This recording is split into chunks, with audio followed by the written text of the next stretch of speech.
అందరికి నమస్కారం. నేను మీ doctor R Suresh, chest physician, Azar hospital అనుకుందా. మనం ఫాస్టింగ్ చేయడం వల్ల కూడా మనం బాడీ అనేది క్లీనింగ్ మెకానిజం చాలా టాక్సిన్స్ అని రిలీజ్ వెళ్ళిపోతుంటాయి. So once in while weekly ఒక రోజు ఒక 1 day ఫాస్టింగ్ పెట్టుకోవడం చాలా మంచిది.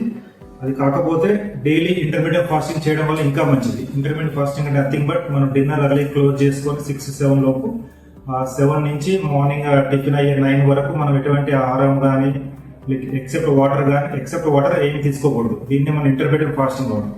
ఇలా daily intermediate fasting minimum 15 to 16 hours చేయడం వల్ల మన లైఫ్ స్టైల్ డిసీజ్ కూడా చాలా వరకు కంట్రోల్కి వస్తే డిసీజెస్ కూడా రాకుండా ఉంటాయి. దీంతో పాటు మనకు ముఖ్యంగా మనం చేయాల్సింది ఏంటంటే మెడిటేషన్. ఎందుకంటే నాట్ ఓన్లీ మనం శరీరాన్ని చూసుకుంటాం, బట్ మనకు మానసిక ఆరోగ్యం కూడా చాలా ఇంపార్టెంట్. ఎందుకంటే డే టు డే లైఫ్లో ఈ వర్క్ స్ట్రెస్ కానీ, అలాగే పిల్లల స్కూల్ స్ట్రెస్ కానీ, అందరికీ even any finance stress what ever, ఈ స్ట్రెస్ వల్ల కూడా మనకు చాలా హెల్త్ ఇష్యూస్ వస్తాయి.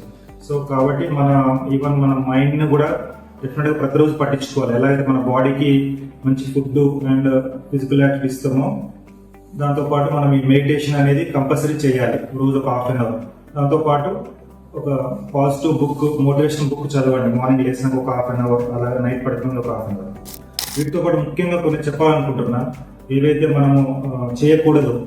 సో అందులో మెయిన్గా దయచేసి ప్లాస్టిక్ వాడకం వీలైనంతవరకు బంద్ చేయండి. సో ప్లాస్టిక్ వాటర్ బాటిల్ తాగడం కానీ, ప్లాస్టిక్ టీ కప్స్లో టీ తాగడం కానీ, ప్లాస్టిక్ పేపర్లో ఫుడ్ తినడం కానీ వీలైనంతవరకు అవాయిడ్ చేయండి. ఎందుకంటే ఈ ప్లాస్టిక్ వాడడం వల్ల నానో పార్టికల్స్ మన బాడీలోకి ఎంటర్ అయ్యి క్యాన్సర్కి దారి తీస్తుంటుంది.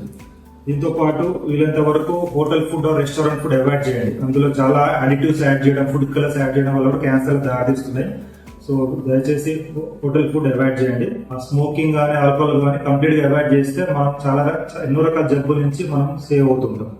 లాస్ట్ బట్ నాట్ లీస్ట్, దయచేసి మొబైల్ యూసేజ్ తగ్గియండి. ఇంపార్టెంట్ అయితే వాడండి. అలాగే ఎందుకంటే మనల్ని చూసి మన పిల్లలు వాడుతుంటారు మొబైల్ కానీ, టీవీ యూసేజ్ కానీ.